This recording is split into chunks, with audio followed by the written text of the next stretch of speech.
Berani bukan berarti tidak takut, tapi mampu bertindak meski merasa takut. Berikut beberapa cara untuk membuat diri lebih berani. 1. Hadapi ketakutan, jangan hindari. Identifikasi apa yang membuatmu takut. Mulailah hadapi dengan langkah kecil. Misalnya jika takut berbicara di depan umum, mulai dari berbicara di grup kecil. 2. Latih diri lewat pengalaman kecil. Ambil tantangan harian kecil yang mendorong keluar dari zona nyaman. Contoh, berbicara dengan orang asing, mencoba hal baru, atau mengatakan pendapatmu dalam diskusi. 3. Ubah pola pikir. Ganti pikiran aku takut gagal dengan aku akan belajar dari apapun hasilnya. Lihat kegagalan sebagai bagian dari proses berani. Perkuat kepercayaan diri, fokus pada kelebihan dan pencapaianmu. Latihan afirmasi positif setiap hari bisa membantu, seperti aku mampu menghadapi tantangan. Belajar dari orang lain. Lihat bagaimana orang berani bertindak. Bisa lewat buku, podcast, atau menonton video inspiratif. Perhatikan pola pikir dan cara mereka menangani rasa takut. 6. Atur napas dan pikiran. Teknik pernapasan dalam dapat menenangkan sistem saraf. Gunakan visualisasi. Bayangkan kamu sukses menjalani hal yang kamu takutkan. 7. Cari dukungan. Ceritakan ketakutanmu kepada teman atau mentor. Lingkungan yang suportif bisa membuatmu merasa lebih kuat. Belajar dari orang lain adalah salah satu cara tercepat dan paling efektif untuk tumbuh. Berikut ini cara-caranya. 1. Amati perilaku mereka. Perhatikan bagaimana orang sukses atau berani mengambil keputusan, mengatasi masalah, atau berbicara di depan umum. Tanyakan pada diri sendiri, apa yang bisa aku tiru dari mereka?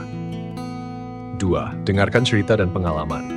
Tonton wawancara, baca biografi, dengarkan podcast atau video mereka. Fokus pada perjuangan dan kesalahan mereka, bukan hanya kesuksesan. Tanyakan langsung. Jika kamu mengenal seorang yang kamu kagumi, ajak ngobrol.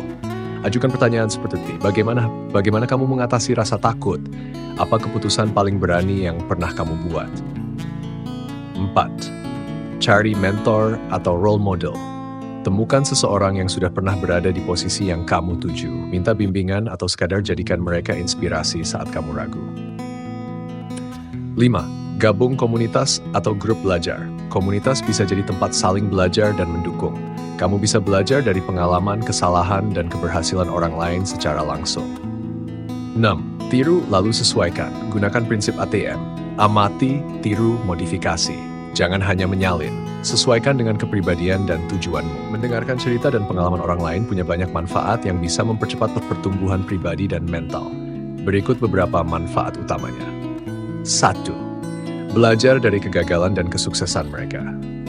Kamu bisa tahu apa yang berhasil dan apa yang tidak, tanpa harus mengalami semuanya sendiri. Ini menghemat waktu, tenaga, dan bahkan rasa sakit. 2. Mendapat perspektif baru. Cerita orang lain bisa membukakan pikiran tentang cara berpikir atau bertindak yang belum pernah kamu pertimbangkan. Ini memperluas wawasan dan cara kamu memandang dunia. 3. Menumbuhkan empati dan koneksi emosional. Kamu bisa merasakan perjuangan mereka dan itu membuatmu lebih memahami manusia secara mendalam. Ini juga memperkuat hubungan sosial. 4. Membangun keberanian dan motivasi. Mendengar bahwa orang lain juga pernah takut, gagal, atau ragu, tapi tetap melangkah, membuat kamu merasa, kalau mereka bisa, aku juga bisa. 5. Menemukan solusi dari masalah yang sama. Seringkali kamu sedang mengalami hal serupa dengan yang mereka ceritakan. Kamu bisa langsung mendapat inspirasi atau solusi yang bisa dicoba. 6. Meningkatkan keterampilan mendengarkan dan refleksi diri. Saat kamu benar-benar menyimak cerita orang, kamu belajar jadi pendengar yang lebih baik dan belajar merefleksikan hidupmu sendiri. Belajar dari kegagalan dan kesuksesan orang lain bisa jadi jalan pintas menuju kebijaksanaan. Ini caranya agar kamu benar-benar dapat pelajaran, bukan cuma terinspirasi sesaat. 1. Dengar atau baca dengan pikiran terbuka. Jangan hanya fokus pada, wow, dia hebat. Perhatikan prosesnya. Apa kesalahan yang dia buat, apa penting yang mengubah arah hidupnya? 2. Tanya, apa yang bisa aku terapkan? Setiap cerita punya pelajaran, tapi tidak semuanya cocok buat kamu. Misalnya, dia sukses bangun usaha karena berani ambil risiko. Kamu bisa mulai belajar ambil risiko kecil dulu. 3. Pelajari pola bukan sekali kejadian. Lihat apa yang konsisten dari cara mereka menghadapi masalah. Apakah mereka selalu bertindak cepat? Apakah mereka selalu belajar setelah gagal? 4. Catat pelajaran penting. Simpan di jurnal atau catatan digital. Apa kesalahan mereka? Bagaimana mereka bangkit? Apa prinsip hidup yang mereka pegang? 5. Gunakan sebagai panduan, bukan salinan. Jangan meniru 100%. Sesuaikan dengan situasimu, kepribadianmu, dan nilai-nilai kamu. 6. Diskusikan dengan orang lain. Ceritakan ulang apa yang kamu pelajari ke teman atau mentor. Ini bikin pemahamanmu makin dalam. Mendengar atau membaca dengan pikiran terbuka berarti kamu siap menerima ide, sudut pandang, atau pengalaman orang lain tanpa langsung menghakimi. Ini penting agar kamu bisa belajar secara maksimal. Berikut caranya. 1. Tahan dulu penilaian. Jangan langsung berpikir, itu salah, atau aku nggak setuju. Gantilah dengan pertanyaan, kenapa dia berpikir begitu? Apa konteksnya? Fokus mendengar atau membaca, bukan membalas. Saat mendengar orang bercerita, jangan sibuk menyiapkan balasan atau membandingkan dengan dirimu. Benar-benar dengarkan dari awal sampai akhir. 3. Pisahkan orang dan pendapatnya. Mungkin kamu kurang suka orangnya, tapi tetap bisa belajar dari pengalamannya. Jangan biarkan perasaan pribadi menghalangi pelajaran berharga. 4. Tulis hal yang menarik atau baru. Catat hal-hal yang membuat kamu berpikir, terkejut, atau bahkan tidak setuju. Renungkan setelah selesai, bukan saat sedang mendengar membaca.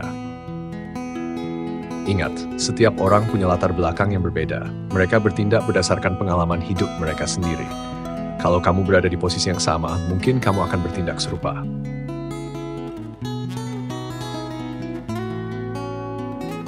Latih dengan sumber yang beragam. Dengarkan atau baca pendapat dari orang yang sangat berbeda dengan kamu. Budaya lain, generasi lain, bahkan lawan pandang. Ini melatih fleksibilitas pikiran dan memperluas wawasan. Mendiskusikan sesuatu dengan orang lain setelah kamu belajar. Dari buku, pengalaman, atau cerita orang bisa memperdalam pemahamanmu dan mempercepat pertumbuhan pribadi. Berikut manfaat utamanya. 1. Memperkuat pemahaman. Saat kamu menjelaskan ulang ke orang lain, otakmu bekerja lebih aktif untuk menyusun ulang informasi. Ini membuat pengetahuanmu jadi lebih kuat dan tahan lama. Mendapat sudut pandang. Orang lain mungkin menangkap hal yang kamu lewatkan. Kamu bisa mendapat ide atau pelajaran tambahan yang sebelumnya tidak terpikirkan. 3. Melatih berpikir kritis dan refleksi. Diskusi mendorongmu untuk bertanya, kenapa aku setuju, tidak setuju, atau apa makna sebenarnya dari cerita ini? Ini melatih kemampuan analisis dan berpikir mendalam. Mengubah inspirasi menjadi tindakan. Teman diskusi bisa mengingatkan, mendukung, atau bahkan menantang kamu untuk mulai bertindak. Ini bikin pelajaran tidak cuma berhenti di kepala, tapi masuk ke tindakan nyata. 5. Membangun hubungan dan koneksi emosional. Diskusi yang tulus bisa menciptakan rasa saling percaya dan mempererat hubungan. Orang cenderung lebih terbuka saat merasa didengar dan dihargai. Nah, membantu orang lain belajar juga. Saat kamu berbagi pemahaman, kamu juga jadi bagian dari perjalanan belajar orang lain. Ini memberi rasa makna dan kontribusi. Memperkuat pemahaman artinya membuat apa yang kamu pelajari tidak hanya sekadar tahu, tapi benar-benar nyangkut di kepala dan bisa kamu gunakan dalam kehidupan nyata. Berikut cara-cara efektif untuk memperkuat pemahaman. 1. Jelaskan ulang dengan kata-katamu sendiri. Coba ceritakan kembali apa yang kamu pelajari seperti sedang mengajari orang lain. Kalau bisa menjelaskan dengan sederhana, artinya kamu benar-benar paham. 2. Tulis ringkasan atau catatan reflektif. Bukan cuma salin poin penting, tapi tulis, apa makna ini buatku? Bagaimana ini bisa aku terapkan? Ulangi dan tinjau ulang secara berkala. Ulangi informasi beberapa hari kemudian. Ini membantu otak memindahkan pengetahuan dari jangka pendek ke jangka panjang. 4. Diskusikan dengan orang lain. Seperti yang kamu tanya sebelumnya, ngobrol tentang hal yang kamu pelajari bisa memperdalam dan menajamkan pemahaman. 5. Terapkan dalam kehidupan nyata. Pelajaran baru akan melekat kalau kamu langsung mencoba menggunakannya. Misalnya, habis belajar tentang keberanian, langsung coba ambil keputusan kecil yang berani. 6. Gunakan visual atau metafora. Ubah informasi jadi gambar, diagram, atau analogi. Otak lebih mudah mengingat sesuatu yang bercerita atau punya bentuk. 7. Ajukan pertanyaan mendalam ke diri sendiri. Kenapa ini penting? Apa yang bisa terjadi kalau aku menerapkannya atau tidak? Apa bedanya ini dengan cara lama yang aku pakai? Menjelaskan ulang dengan kata-katamu sendiri adalah cara kuat untuk membuktikan dan memperkuat pemahaman. Ini disebut juga teknik paraphrase active self-explanation. Berikut cara melakukannya. 1. Baca atau dengarkan dengan fokus. Pastikan kamu paham garis besar dulu sebelum mencoba menjelaskan ulang. Tangkap inti atau pesan utamanya. 2. Tutup buku, jeda video, berhenti membaca. Setelah selesai membaca atau mendengar satu bagian, hentikan sejenak. Jangan mengintip catatan. 3. Ceritakan kembali seolah menjelaskan ke teman. Gunakan bahasa sehari-hari, bukan kata-kata dari buku. Bayangkan kamu menjelaskan ke seseorang yang belum tahu sama sekali. Contoh, asli dari buku, kegagalan adalah bagian dari proses pembelajaran. Ulang dengan kata sendiri. Kalau kita gagal, itu bukan akhir. Justru itu cara kita belajar dan berkembang. 4. Gunakan analogi atau contoh nyata. Bandingkan dengan sesuatu yang kamu alami atau kenal. Misalnya, belajar dari kegagalan itu kayak jatuh waktu belajar naik sepeda. Sakit sih, tapi setelah itu kita tahu cara jaga keseimbangan. 5. Cek ulang dan koreksi kalau perlu. Setelah menjelaskan ulang, lihat lagi sumber aslinya. Apakah kamu melewatkan poin penting atau salah paham? Perbaiki. Ditulis atau diucap saat kamu tulis di jurnal refleksi. Atau ucapkan keras-keras di depan cermin. Ini juga melatih kepercayaan diri. Menggunakan analogi atau contoh nyata adalah cara jitu untuk membuat ide yang abstrak jadi mudah dipahami dan diingat. Berikut langkah-langkahnya. 1. Pahami inti konsepnya dulu. Tanya ke diri sendiri, apa sih maksud sebenarnya dari ide ini? Misalnya, kegagalan adalah bagian dari proses belajar. Intinya, gagal langkah yang wajar sebelum berhasil. 2. Cari hal sehari-hari yang serupa. Pikirkan aktivitas yang kamu atau banyak orang alami. Contoh analogi, naik sepeda, belajar butuh jatuh dulu. Main game gagal di level awal itu biasa sebelum menamatkan. Masak, resep pertama bisa gagal, tapi itu bagian dari proses jadi jago. 3. Gunakan bahasa sederhana dan relevan. Gunakan kata-kata yang analogi rumit. Misalnya, belajar dari kegagalan itu kayak waktu kita masak pertama kali mungkin gosong, tapi dari situ kita tahu kapan harus kecilin api. 4. Gunakan pengalaman pribadi, contoh nyata. Ceritakan hal nyata yang kamu atau orang lain alami. Contoh, dulu aku takut bicara di depan kelas, tapi setelah nekat maju dan grogi, aku jadi tahu caranya lebih siap dan rileks. Dari situ aku belajar. 5. Pastikan analogi tidak menyesatkan. Analogi harus menggambarkan inti pesan, bukan malah membingungkan. 2. Hindari perbandingan yang terlalu jauh atau teknis. Bonus, latih terus. Semakin sering kamu membuat analogi, semakin cepat otakmu terbiasa menyambungkan ide ke hal konkret. Menggunakan bahasa sederhana dan relevan berarti menyampaikan ide atau informasi dengan kata-kata yang mudah dipahami dan dekat dengan kehidupan pendengar atau pembaca. Ini sangat penting agar pesanmu tidak hanya terdengar pintar, tapi benar-benar nyampe. Berikut caranya. 1. Pilih kata-kata yang umum digunakan. Hindari istilah teknis, bahasa ilmiah, atau jargon kalau audiensmu bukan ahli. Contoh, optimalisasi strategi kognitif dalam proses belajar. Cara mikir yang paling pas biar belajarnya lebih gampang. Gunakan kalimat pendek dan langsung. Kalimat panjang bikin orang capek mikir. Potong jadi beberapa kalimat pendek jika perlu. Contoh, ketika seseorang mengalami situasi penuh tekanan emosional yang tinggi, maka reaksi impulsif kerap kali muncul. Kalau orang lagi stres, biasanya jadi gampang bertindak tanpa mikir panjang. 3. Gunakan contoh dari kehidupan sehari-hari. Bandingkan ide abstrak dengan hal yang semua orang pernah alami. Misalnya, belajar butuh waktu, kayak nanam pohon. Gak bisa langsung tumbuh dalam sehari.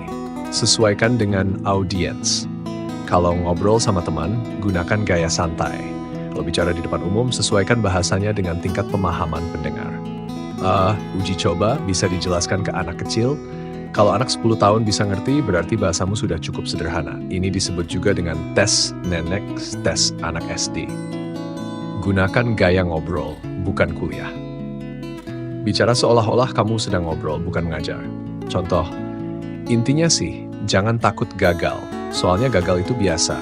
Dari situ malah kita jadi tahu caranya.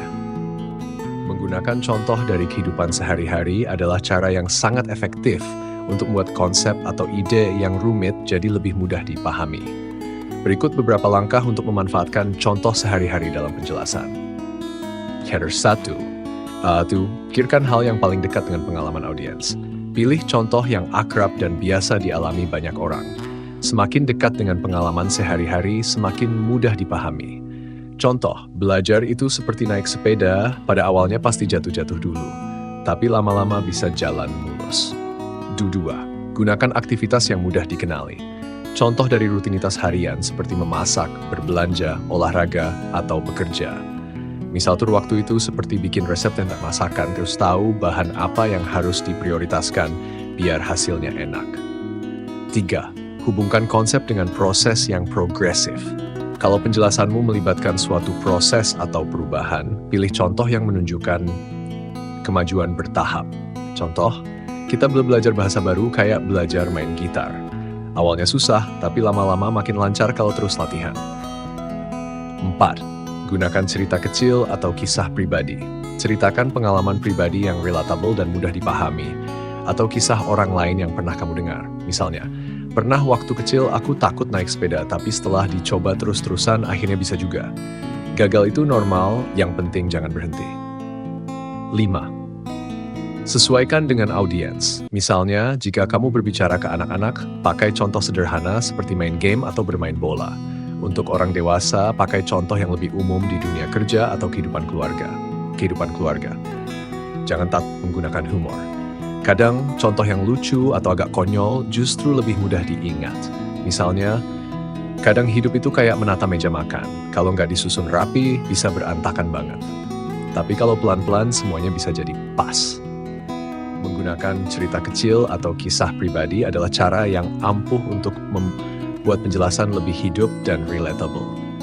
Cerita memberikan nuansa emosional yang memudahkan orang untuk terhubung dengan pesan yang ingin disampaikan. Berikut cara-caranya. 1. Pilih cerita yang relevan dengan topik. Cerita harus mendukung pesan yang ingin kamu sampaikan. Pilih pengalaman yang bisa menunjukkan inti pembelajaran atau konsep yang kamu jelaskan.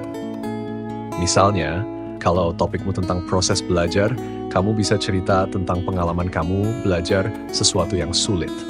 Contoh, dulu, waktu pertama kali belajar menggambar, aku cuma bisa bikin gambar garis-garis aja. Tapi dengan latihan terus-menerus, gambar pertama yang aku buat akhirnya cukup bagus. Itu pelajaran penting, belajar itu butuh waktu. 2. Jaga cerita tetap sederhana dan pendek. Cerita jangan terlalu panjang agar tidak kehilangan fokus audiens. Pilih bagian penting saja yang langsung mengarah ke pelajaran yang ingin kamu bagi. Contoh, waktu pertama kali ikut lomba lari, aku nggak menang. Tapi justru itu bikin aku lebih semangat latihan.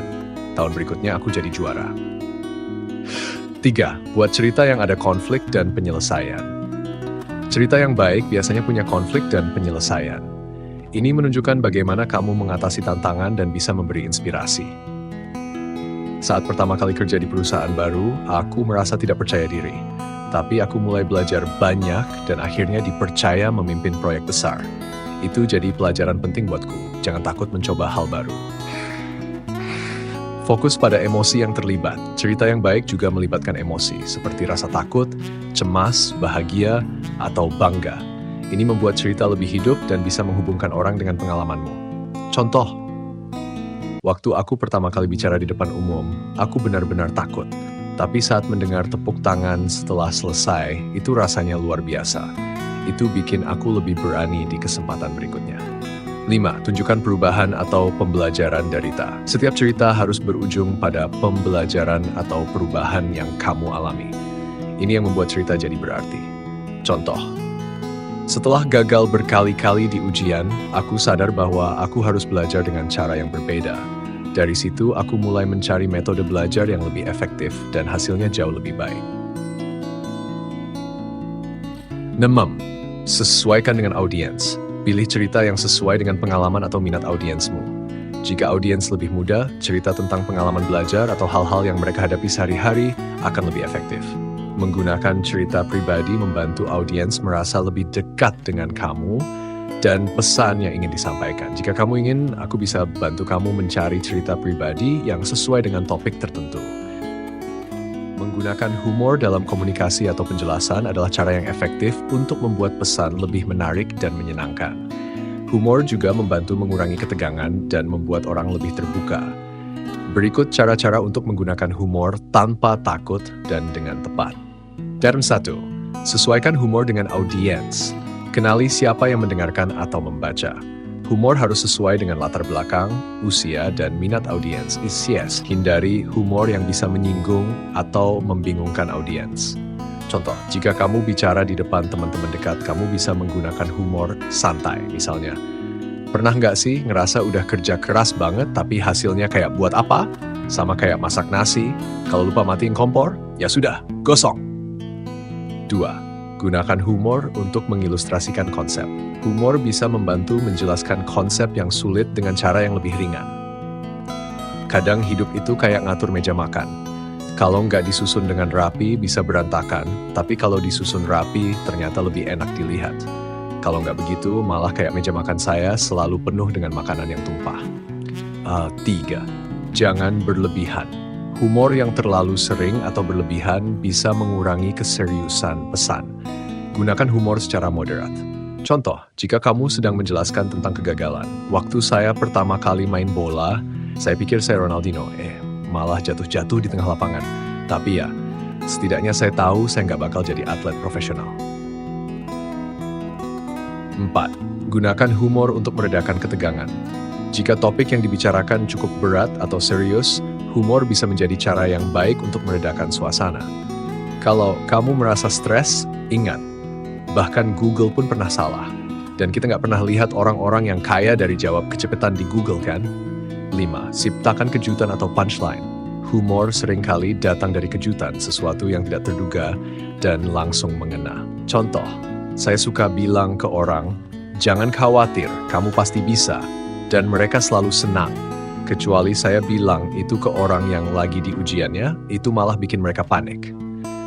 Jangan takut menertawakan diri sendiri.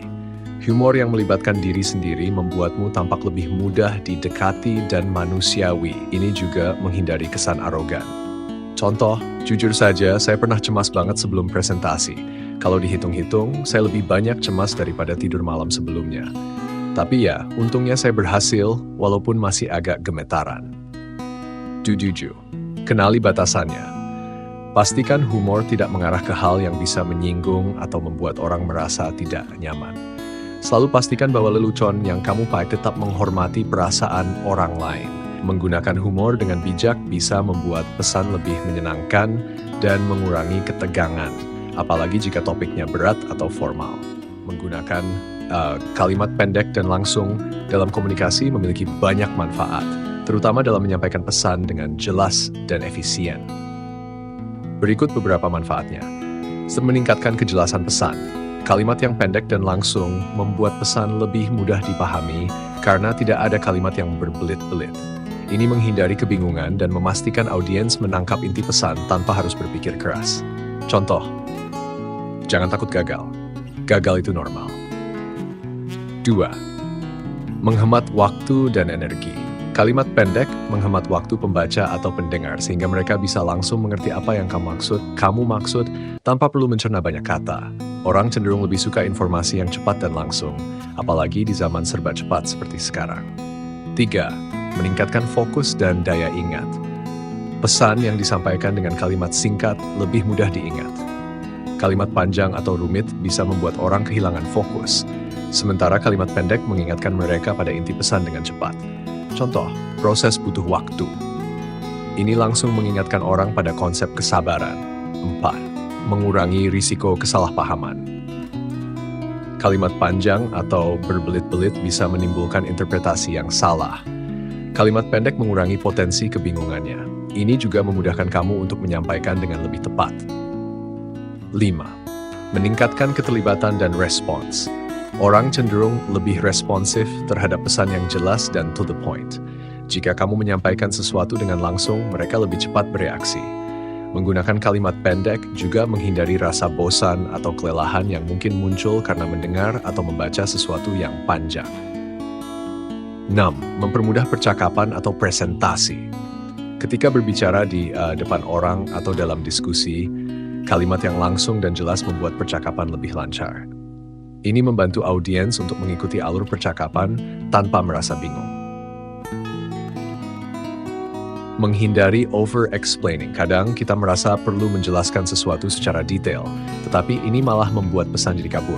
Kalimat pendek menghindari penjelasan yang berlebihan. Lebih sedikit kata, lebih banyak makna. Menggunakan kalimat pendek dan langsung bisa membantu kamu menjadi lebih efisien dalam menyampaikan pesan, baik dalam tulisan maupun percakapan.